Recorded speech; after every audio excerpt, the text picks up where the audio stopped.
자, 당사는 부동산 임대 사업을 하고 있다. 11월 1일 임차인으로부터 6개월치 임대료 120만 원을 미리 받고 수령일에 전액 임대료 영업외 수익으로 계상하였다. 단 월화 계산으로 하며 회계 처리 시 음수로 입력하지 말 것. 자, 그럼 11월 1일 날 임차인으로부터 6개월치의 임대료를 받은 거죠. 1년치가 아니에요. 그래서 11월 1일부터 내년 4월까지인 거예요.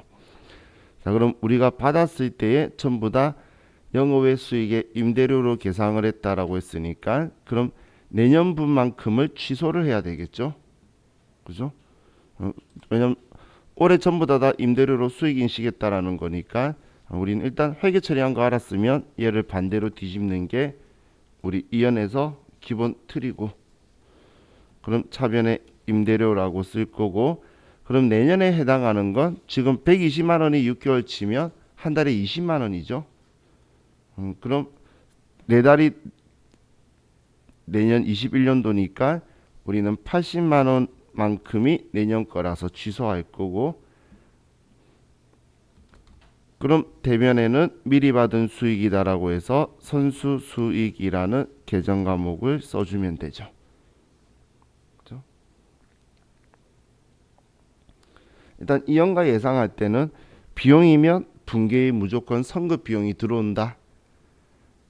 수익 내역이면 무조건 선수 수익이 들어온다는 생각은 가지셔야 되죠. 그렇죠? 자, 다음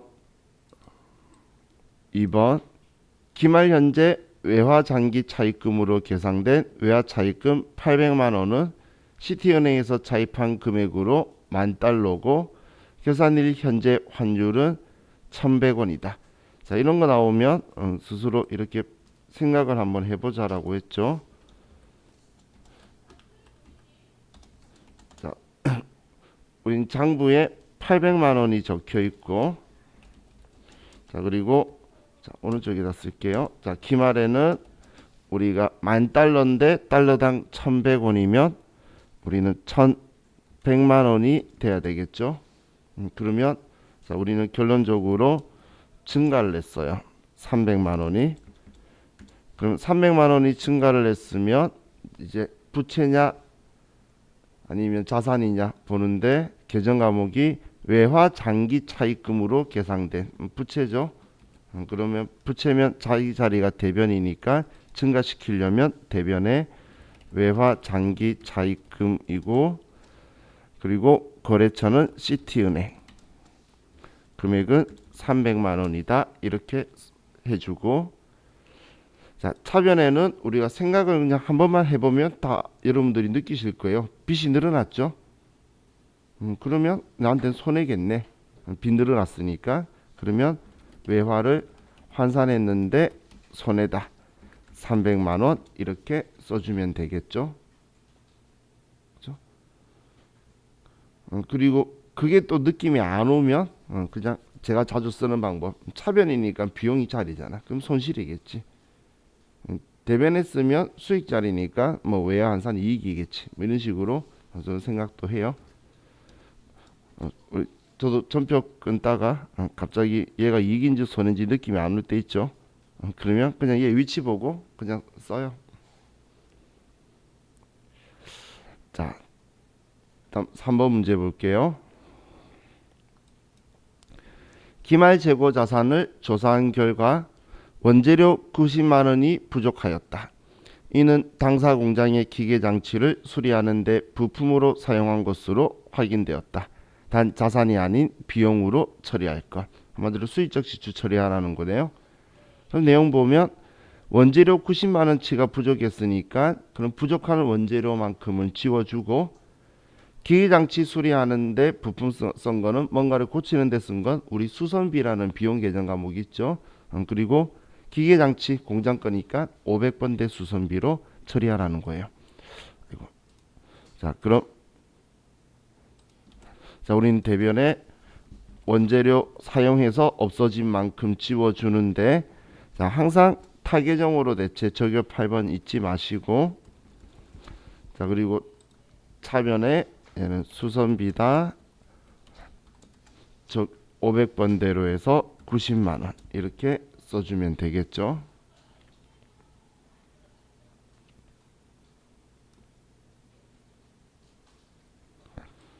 자, 다음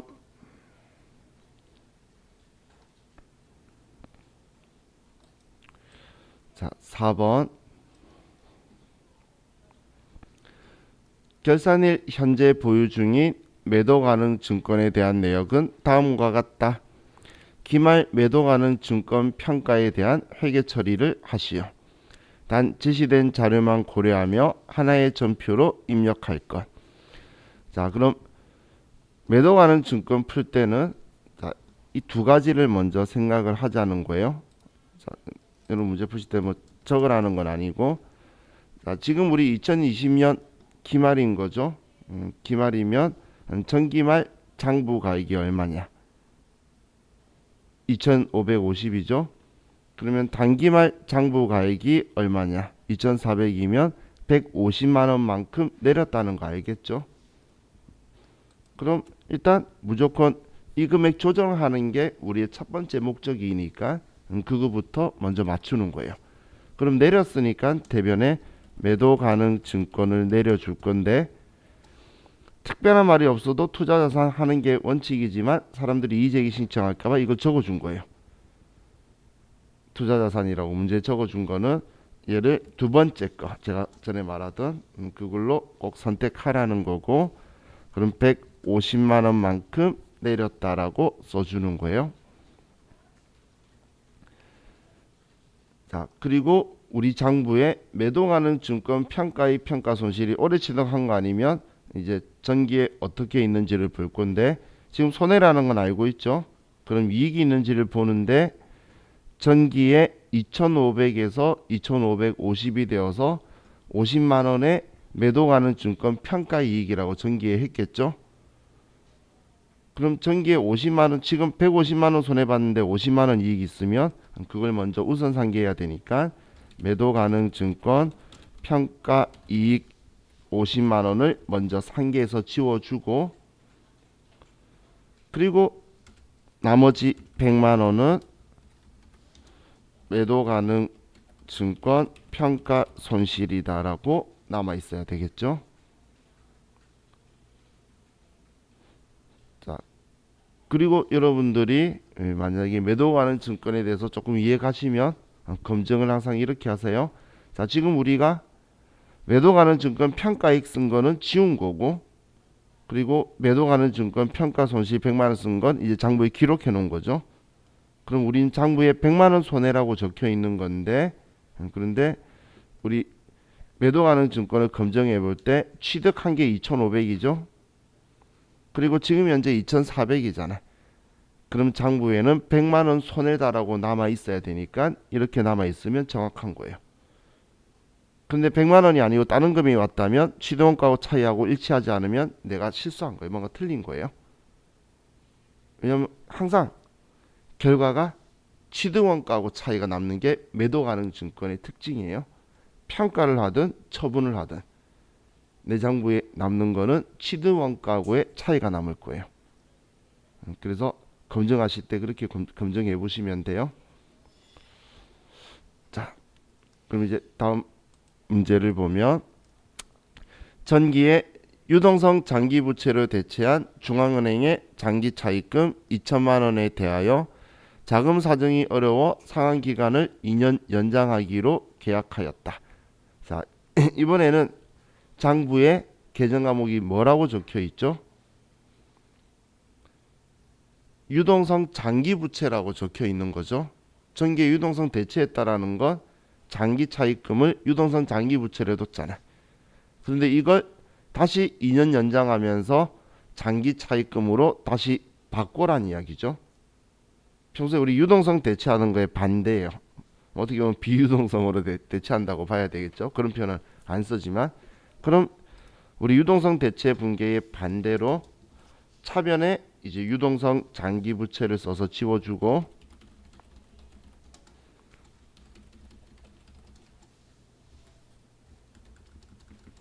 그리고 대변에 장기 차입금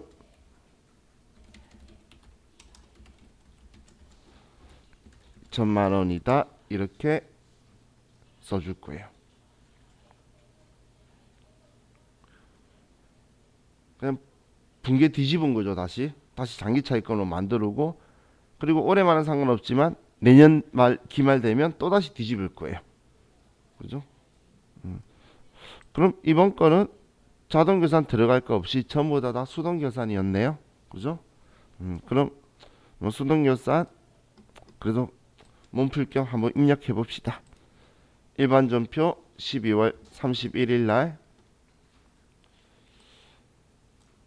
저는 전표 입력할 때마다 그 생각나요. 처음엔 다들 전표 입력하는 거에 걱정하시는 분들이 있었는데 제가 아무 걱정 없을 거라고. 근데 지금 걱정하시는 분 아무도 없죠. 입력하는 방법에 대해서는. 자, 차면에 임대료고.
자, 입력하신 분들은 한번 체크해 보세요. 원재료에 내가 타겟형으로 대체 저격 8번을 잘 썼는지, 그리고 매도 가는 증권은 178번을 썼는지, 그리고 외화 장기 차입금에 거래처 썼고 유동성 장기 부채와 장기 차입금에도 거래처 썼는지. 지금 제가 말한 거는 여러분들이 안 쓰셨으면 그 문제는 틀린 거예요. 그래서 만약에 실수하신 분은 이제 앞으로도 체크를 꼭 잘 하시고. 자, 그리고 참고로 우리 1번 문제 있죠. 부동산 임대 사업을 하고 있다라고 했잖아요. 그래서 만약에 이런 표현이 안 적혀 있었다면,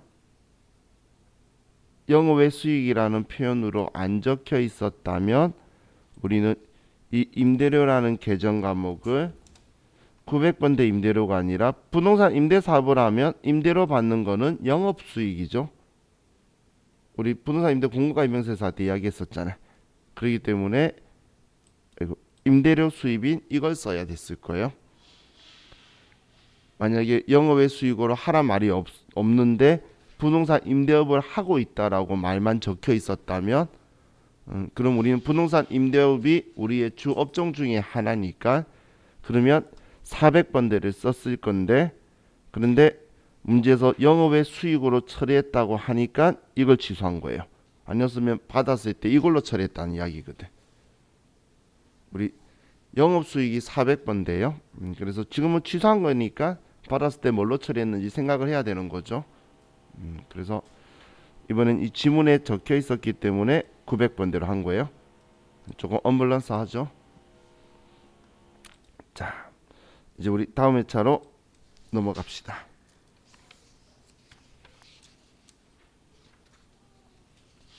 557페이지 557.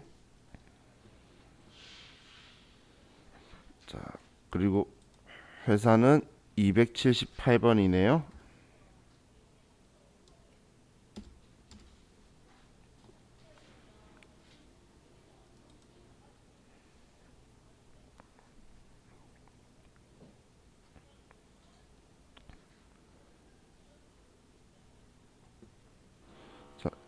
제가 이전에 제가 그 단체 카톡에 썼는데 우리 세무사의 시험도 우리 여러분들 그 접수 내역에 보니까 들어와 있더라고요. 그 접수 내역에 과목이 전산회계 1급, 전산세무 2급으로 잘 들어와 있는지 한번 확인해 보시고 문제 있으신 분은 저한테 이야기를 해주세요.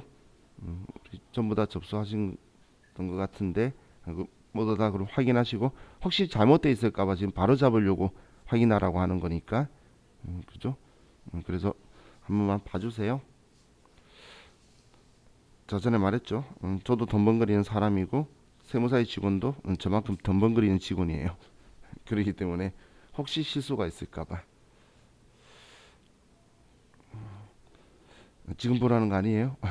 어느 중에 보고 말씀해 주세요. 자, 이제 557페이지 준비되셨죠? 자, 1번 당사는 기중 당사의 주주인 김관우에게 금전을 대여하고 다음과 같은 차용 증서를 수령하였다. 결산 시 이자 수익과 관련한 회계 처리를 입력하라. 단 이자 수익은 월할 계산 1월 미만의 일수는 1월로 간주하고 원천 징수와 관련된 회계 처리는 생략한다. 자, 일단 2년간 돈을 빌려준 건데 이자 지급 조건은 연이율이 10%네요.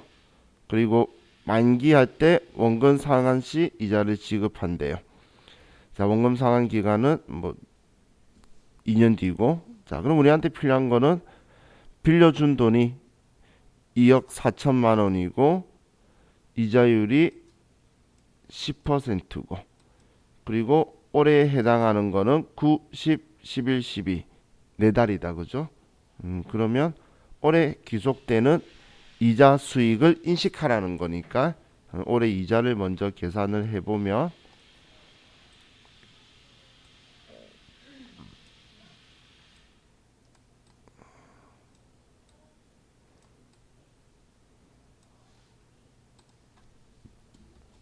자, 2억 4천만 원에 연이율이 10%고 그리고 올해에 기속되는 거는 4달. 자, 그러면 자, 계산을 해보면 2억 4천만 원에 10% 곱하기 4 나누기 12를 하면 올해 800만 원이네요. 야, 4달 빌려주고 2억 4천 빌렸는데 800이면 진짜 남는 장사다, 그죠? 이런 걸 영원 끌어서 투자해야지. 집 같은 데 투자를 해가지고 버스 다 지나갔는데, 그죠? 우스갯소리로 지금 영원 끌어 집 사는 사람들은 진짜 집 투기하시는 분들 뭐 팔고 있는 집 사는 역할밖에 안 돼요. 그죠? 그분들한테 기부하는 거예요, 여러분 돈. 자, 그럼 이 800만 원만큼 우린 지금 대여금 이자 수익이라고 문제 적혀 있죠. 그럼 올해 거 인식하라는 거니까 수익자리인 대변에 이자 수익을 쓰고 방금 계산했던 800만 원만큼 이건 뭐 만기할 때 같이 받을 거니까 못 받은 수익이다. 미수 수익 800만 원 이렇게 쓰게 되겠죠.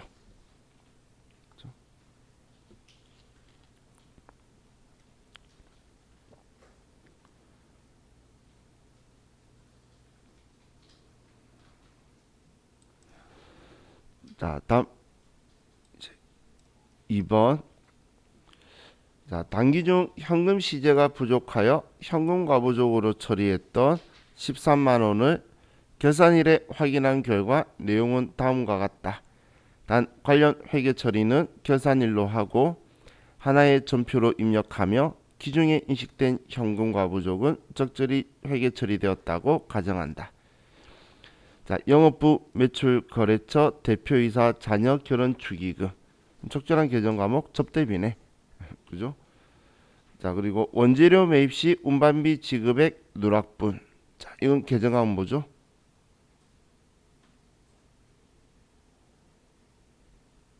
원재료죠.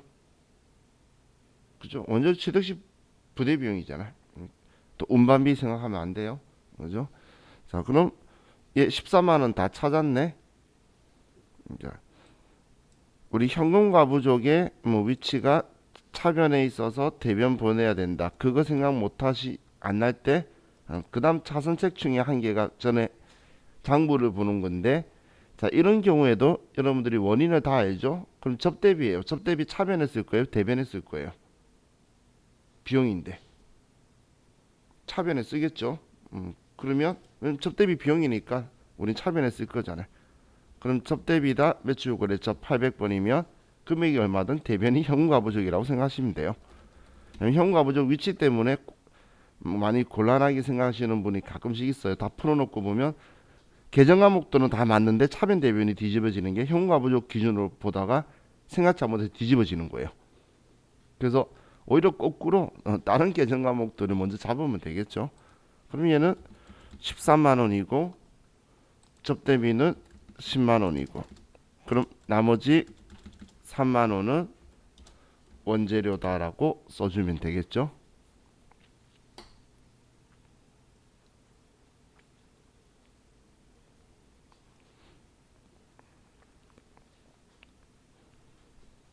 자, 다음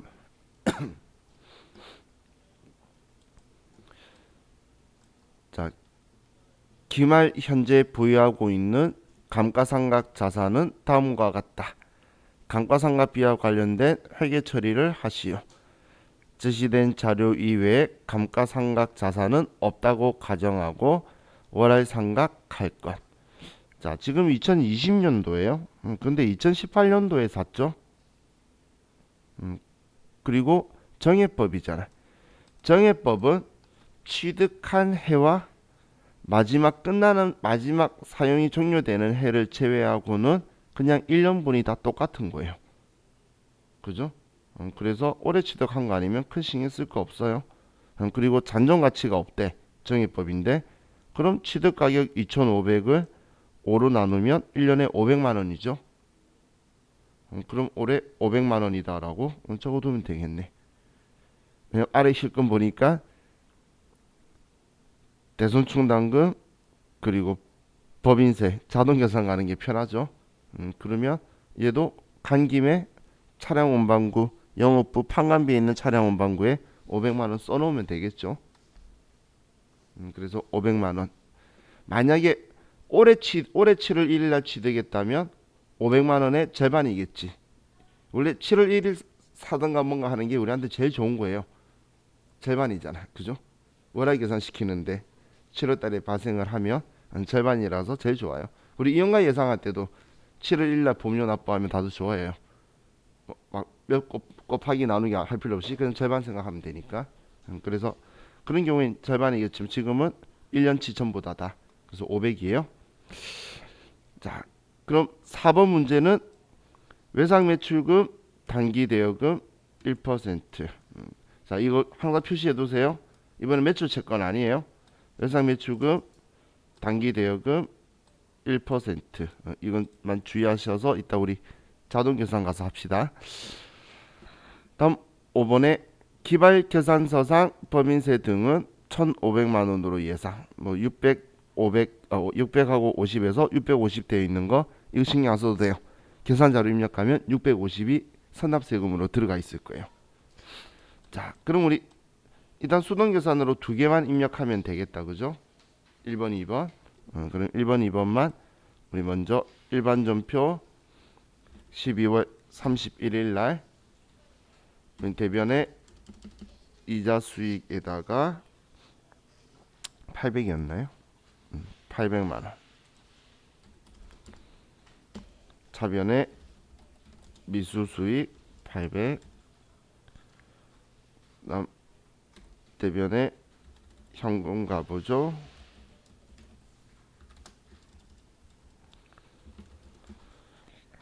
차변에 접대비,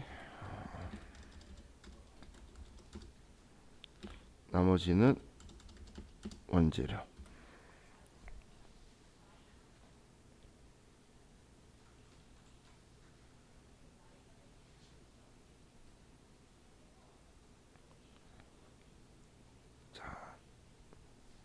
입력하셨죠? 자, 입력되셨으면 이제 창 닫고 계산자료 입력 가서 엔터 치고, 자, 우리 계산 왔을 때에 세 개 문제 중에 뭐 제일 먼저 푸는 거 제가 권한다라고 했죠? 그렇죠. 대손충당금 설정하는 거 먼저 보는 게, 혹시 마이너스 있으면 어차피 돈은 나가야 되잖아요. 그렇기 때문에 대손충당금 있는 우리 4번 문제를 먼저 볼게요. 자, 그럼 대손상각에 와서 대손율 1% 맞죠? 근데 지금 설정하라는 건 외상매출금과 단기대여금이니까, 바들음이었으면 수능 계산할 뻔했는데 얘는 설정하라는 게 아니죠. 그래서 어떤 거 하라는지 체크하라는 거예요. 그럼 외상매출금과 단기대여금을 남겨놓고 지우면 마이너스 없으니까 이대로 자동 계산하면 되겠네요. 그죠? 근데 이건 우리가 앞쪽에 입력을 안 해서 혹시 수동 계산이 있을 수도 있어요. 만약에 앞쪽에서 외상매출금 회수 엄청 많이 했었어 가지고 앞에 문제에서 뭐 돈이 할인될 수 있는데, 저처럼 업데이터가 전혀 없는 상태에서는 이렇게 나온다는 거예요. 자, 그럼 이제 이대로 계산 반영하면 4번 문제는 자동으로 여기 들어와 있으니까 외상매출금 여기 들어와 있고, 그리고 영업외 비용에 기타에 대손상각비 할 거 270만 원 들어와 있죠. 그럼 이제 얘는 들어와 있으면 끝났고, 자, 3번은 우리 차량 운반구 판관비 쪽에서 감가상각비에 차량 운반구에 우리 500만 원 계산해 뒀었죠. 그 500만 원을 여기에 써주고,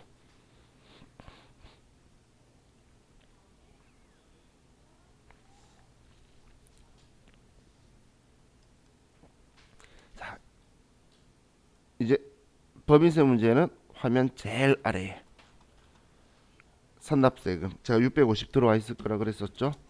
그럼 그대로 650. 지금 제가 그 이야기 하는 이유가 그 문제에서 중간연합세액도 선납세금이고 원전징수세액도 선납세금이에요.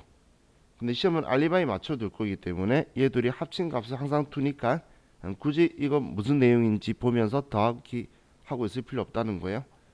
그럼 우리는 시험 때는 나도 모르게 딴 생각을 해요. 중간연합세액은 개념감이 뭐지? 원전징수는 개념이 뭐지? 이상한 딴 생각하니까 그 생각 버리라는 이야기예요. 얘 둘이 합이더라 라고 생각하면, 그럼 이제 법인세가 1500이다 이것만 우리한테 필요하죠. 그럼 1500인데 중간연합세액이 650이니까 1500만원에서 650만원을 빼면 850만원이네요. 그러면 이 850만원을 아래 추가 계상액에 써서 법인세 등을 1500으로 만들어주면 되죠. 그죠? 이렇게 하고, 자, 이대로 하면 끝 아니죠. 전표 추가해야 우리는 지금 세 문제를 푸는 거예요. 정말 진짜 여기서 전표 추가 안 누르면 세 개 다 틀린 거예요. 분기가 없기 때문에 9점 아웃이니까 이런 경우에 전표 추가는 계산자료 입력의 생명이에요. 그냥 분계가 없으니까 문제 안 푼 거예요. 다 그냥 여러분은. 그래서 꼭 우리 K랩에서만 이야기 되는 거지만 자동계산 분계 완료 이 글자 보고 창 닫는다고 생각을 하세요. 아시겠죠? 자, 또 우리 다음 회차로 갑시다. 367페이지. 죄송해요. 567페이지. 567페이지.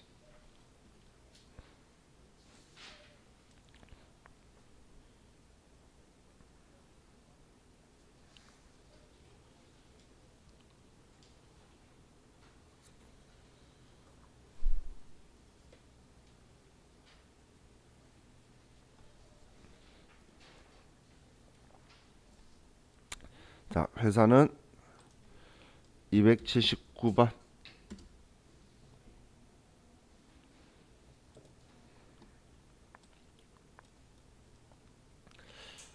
자, 준비되셨죠?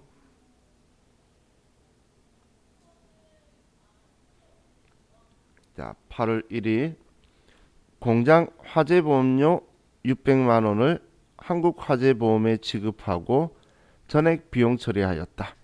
이에 대한 기말 수정 분계를 하시오. 자, 이번에는 우리가 처리한 게 보험료를 전액 비용 처리했대요. 비용 처리했으면 우리는 보험료라고 처리한 거죠. 그럼 보험료라고 처리했는데 했으면 우리는 이번 수정분계할 땐 대변에 보험료를 써줄 거고 공장화재 보험이니까 500번대를 줄여줄 거예요. 그럼 비용을 줄인다는 건 내년 걸 줄인다는 이야기죠. 그죠? 비용을 취소하는 거는 올해 거 아니니까 취소하겠지. 그렇게 생각할 수 있겠죠. 자, 그럼 우리 600만 원이 1년분 보험료면 한 달에 50만 원이죠. 그럼 한 달에 50만 원인데 내년이 차기가 몇 개월이죠?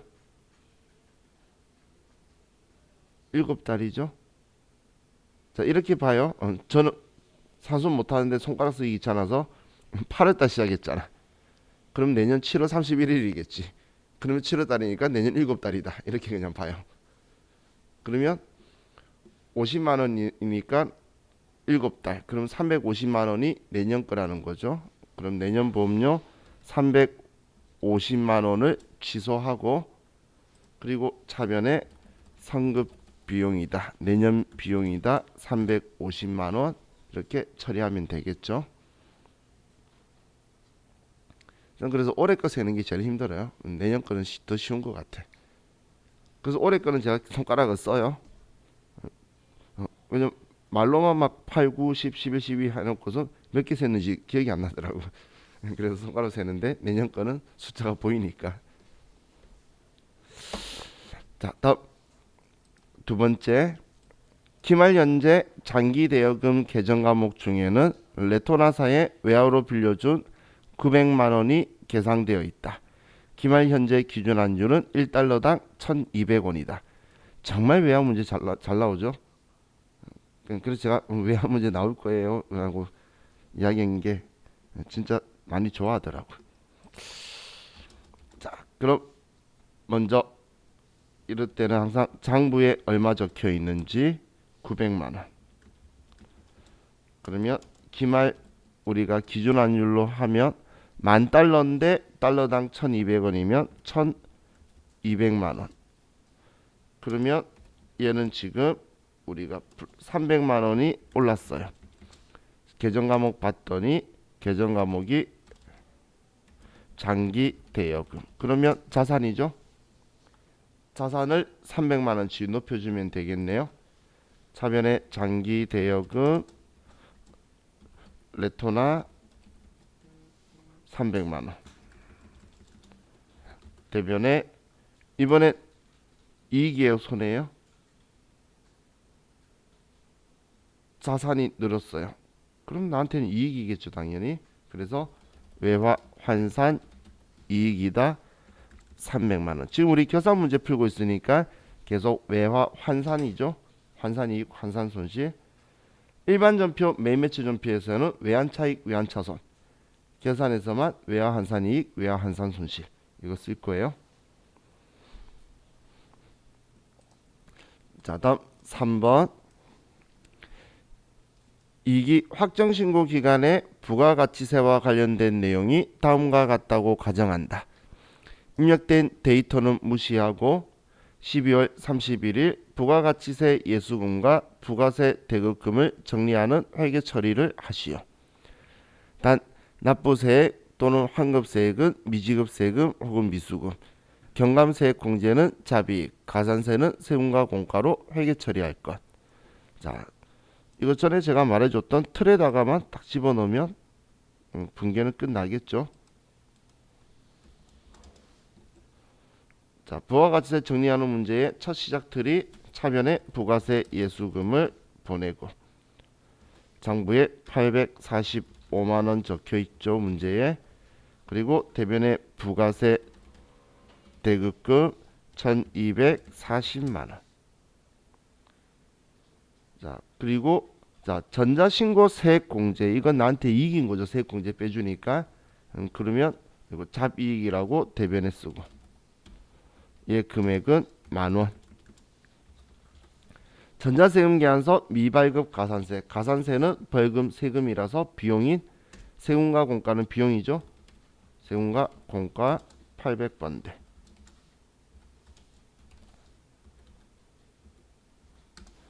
4만원. 자, 그럼 이제 차이 나는 돈을 보면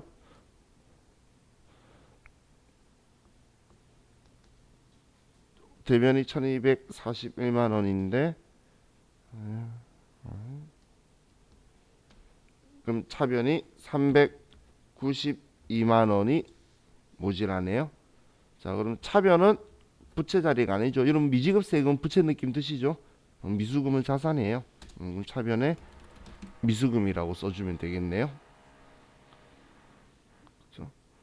그래서 제가 전에 말했던 틀로 잡아놓고 생각하면 그냥 칸 채워 넣기 상향이 될 수 있으니까 전에 부가가세 이야기했던 거 전에 아니죠. 어제였죠.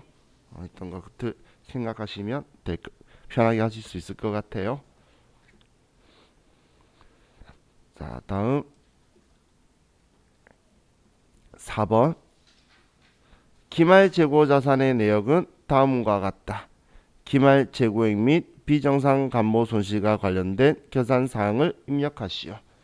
자, 그럼 기말 재고 자산 내역이 있는데 비정상 감모 손실이 원재료에 있네요. 뭐 상품은 정상 감모니까 신경 쓸 필요 없고, 그럼 원재료가 내린 금액이 90만 원치 내렸죠. 그럼 90만 원만큼 우리는 수동 결산으로 먼저 대변에 원재료 타계정으로 대체 적용 8번에서 90만 원을 내려주고 차변에는 재고자산 감모 손실이다 90만 원.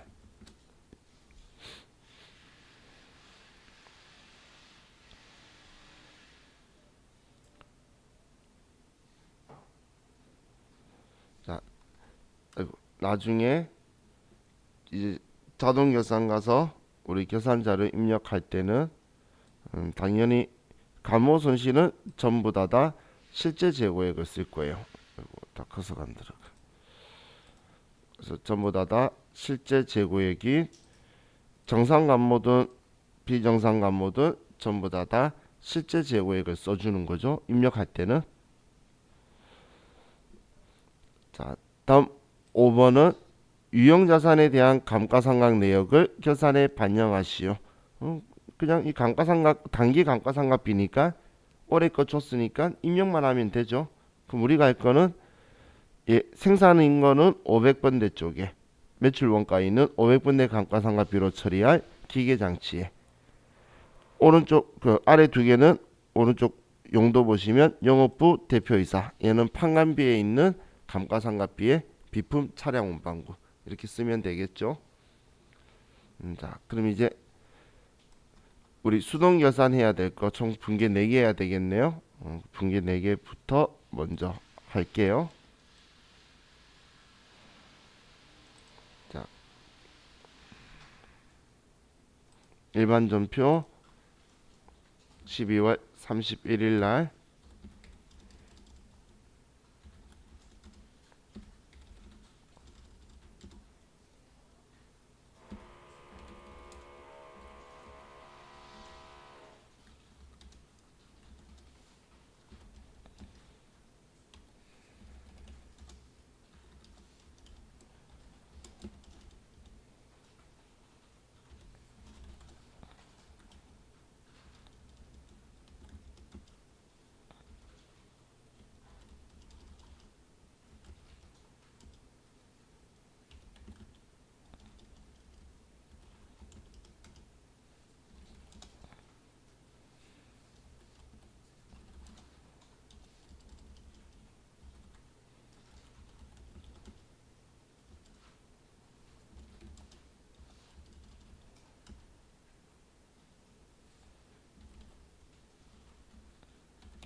입력이 끝나셨으면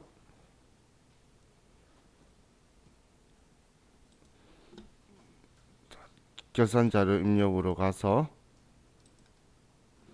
엔터 치고 우리 원재료의 타겟형으로 대체 90만 원이 꼭 들어와 있어야 돼요. 그죠? 이거 안 들어와 있으면 내가 적요 8번을 안 썼거나 붕괴를 안 했거나 아니면 혹시 이전에 열었다가 새로 불러오기 위해 아니어야 되는데 이해로 해버렸거나. 자, 그럼 기말 원재료 재고액 450만 원 쓰고, 자, 상품부터 쓸게. 바로 위에 보이니까. 자, 상품 1,500만 원이라고 써주고,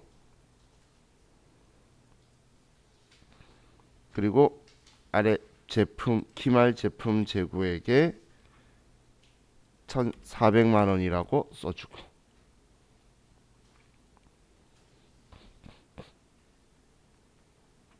이렇게 하면 이제 4번 문제 끝났죠. 그죠?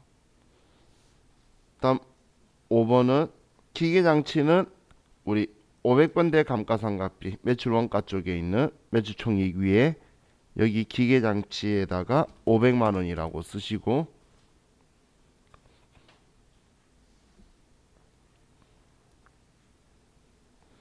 자, 그리고 판관비 아래에 800번대 감가상각비 있는 곳에 비품에 150만 원, 차량 운반구에 400만 원.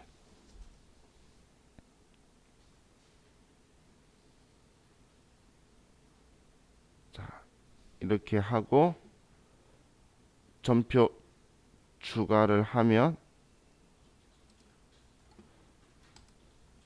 이번 문제도 끝났죠. 그죠?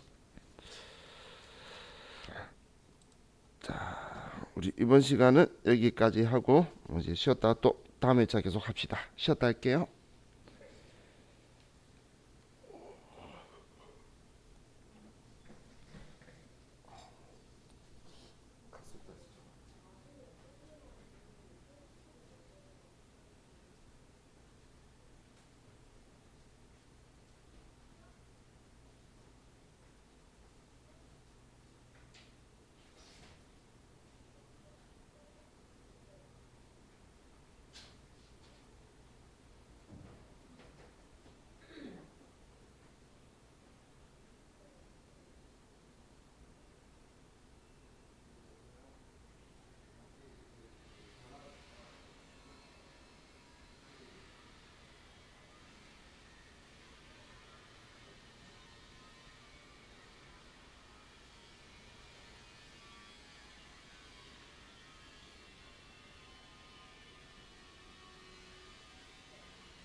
이제 576페이지를 갑시다.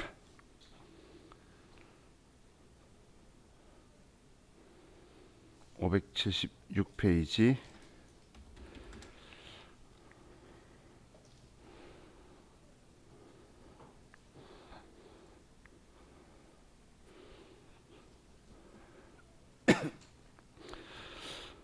자, 회사는 다음 번호인 280번 소백산업